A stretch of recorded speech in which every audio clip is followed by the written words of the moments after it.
Esini qolganlari faqat men, Alex va Brian edik va boshqa hech narsa yo'q edi. Lekin o'sha blok paydo bo'lgan kuni hammasi o'zgardi. Hey, men josusman o'yinini o'ynaylik. Brian, biz bu o'yinni million marta o'ynadik. Endi bu qiziq emas. Iltimos, yana bir marta. Ha, mayli. Yes, boshladik. Men ko'p narsani ko'ryapman. Bu Steve'ning ishtoni. Sen har doim shuni tanlaysan. Jennerson. He, hammasi joyida, Brian. Senni boshqa Nima bu? Dunyo yaratish? Bunaqasini ko'rmaganman. Balki buni bosishimiz kerakdir. Xavfsiz deb o'ylaysanmi? Bilmadim. Farqi nima? Axir boshqa yo'limiz ham yo'q-ku. Bosa qol. Yaxshi, menimcha bosishimiz kerak. Hamma tayyorlansin. Nima? Nimalar bo'lyapti? Biz qayerdamiz? Hammasi joyidan bolalar? Men yaxshiman, ammo biz qayerdamiz? Bu yerda men josusman o'ynasak bo'larkan. Buni qarang, kimdir bor ekan. Kechirasiz, janob. Wow, siz judayam xunuk qishloqlar ekansiz. Biz qayerdamiz? Bu shunchaki oddiy qishloq. Qishloqlar dedingizmi? Ular kim? Rostdanmi? Bilmaysizmi? Ular gapira oladi va ishlaydi. Men sizga o'xshagan qishloqlarni ko'rmaganman. Sizning kasbingiz nima? Kasb nima?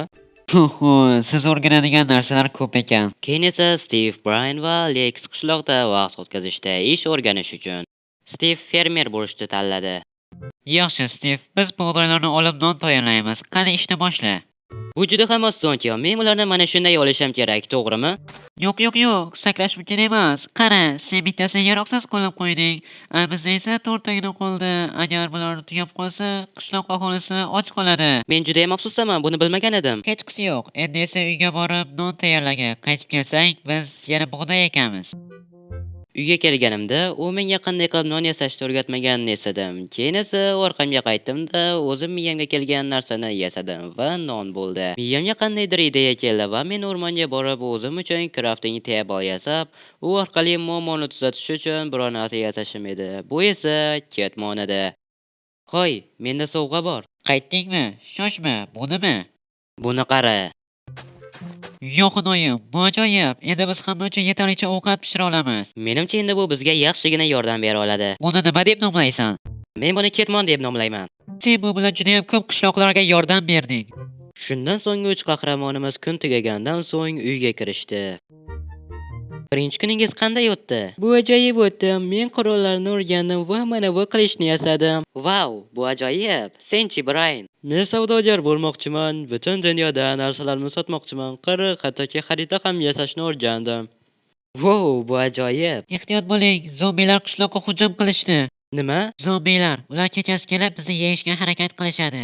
Endi nima qilamiz? Biz ichkariga kirib, eshikni qulflab olamiz. Yaxshi, ichkarida xavfsizmizmi? Ba'zi zombilar eshikni buza oladi. Shuning uchun uyga kelmasligiga umid qilamiz. Nima? Boshqa qishloqlarga nima bo'ladi? Eshit, qarish chiqish yaxshi ish emas. Jang qilishingiz kerak, axir sizda qurollar bor-ku. Qishloqlar urusha olmaydi. Biz o'zimizni himoya qila olmaymiz. Men jang qilaman. Shoshma, Alex, sen zombilar haqida hech narsa bilmaysan, shuning uchun tashqariga chiqma. Men qaytaman. Nima qilyapsan, Alex? Yo'q, to'xta. Men buni qila olaman. Bizga yordam bering, iltimos. Zombi eshikni buzyapti. Tez orada u ichkariga kiradi. Xavotir olmang, qutqaraman. Yaxshi, u bitta. Qo'rqishga hojat yo'q. Men buni eplayman. Nima? Buni epladimmi?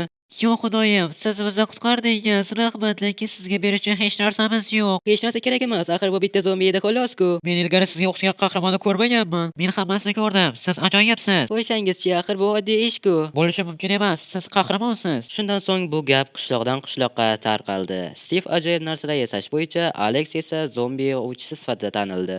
Bu ikki qahramon barcha qishloqlarda mashhurlikka erishdi. Shundan so'ng ular bir-birlari bilan xayrlashdi va sarguzasht izlab yo'lga chiqishdi. Steve har xil qishloqlarda aylanib, qishloqlar hayotini yaxshilash uchun yangi ixtirolar o'ylab topdi. Alex esa har xil qishloqlarni zombilardan himoya qilib va hattoki ularga qanday qilib o'zlarini himoya qilish va zombilarni o'ldirishni o'rgatdi. Yaxshi yigitlar, hamma joyiga tursin. Men esa sizlarga ajoyib o'yin Bedwars'ni o'rgataman. Endi esa 3-qahramonimiz haqida gaplashamiz. Jennerson, yo'lni yo'qotdim. Kechirasiz janob, sizda xarita yasash uchun birorta ustaxona yo'qmi? Yo'q, xudoyim, qahramon Steve-misan? Yo'q, Steve emasman, Brianman.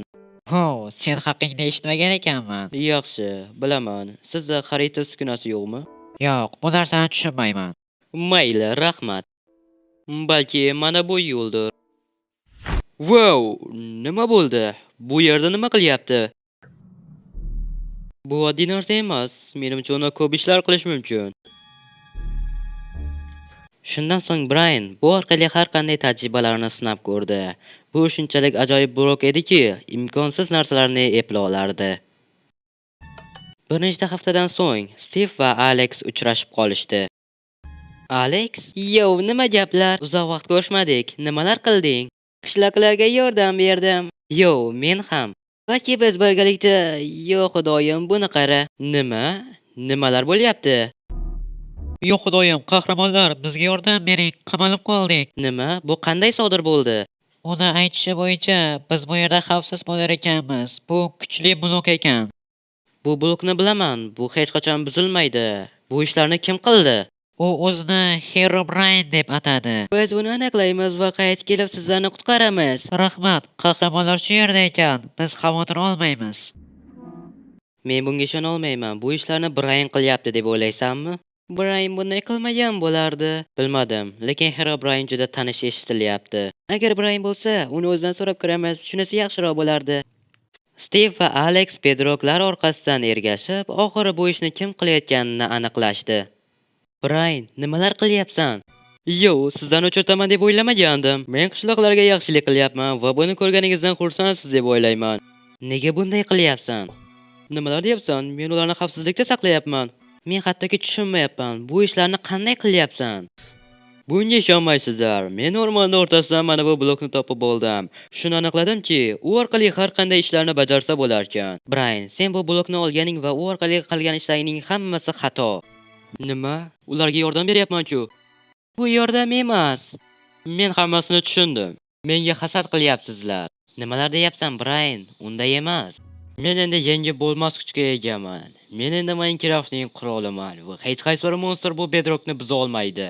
Men endi o'zim xohlagan ishlarni qila olaman. Hali ko'rasizlar. Men o'yinchilar orasida afsonaga aylanaman. Herobrine bo'lib. Biz seni to'xtatamiz." "O, rostdanmi? Nima qilasizlar?" "Senga ziyon yetkazmoqchi emasmiz." Harakat qilib ko'ring-chi." "Yaxshi, buni o'zing so'rading." "Nima? Nimalar bo'lyapti?" "Sizlar haqiqiy qahramon emassiz. Haqiqiy qahramon bo'lish uchun kuchli bo'lish kerak. Menda esa yengib bo'lmas qora kuch bor." "Brian, buni to'xtatishing kerak." "Sizlarni sog'inib qolaman, chunki endi biz ko'rishmaymiz."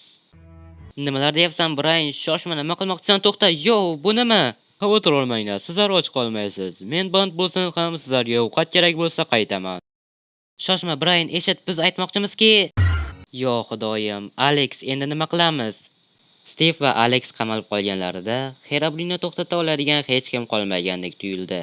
Lekin dunyo juda ahmoq odam tomonidan abadiy o'zgartirilishi kerak.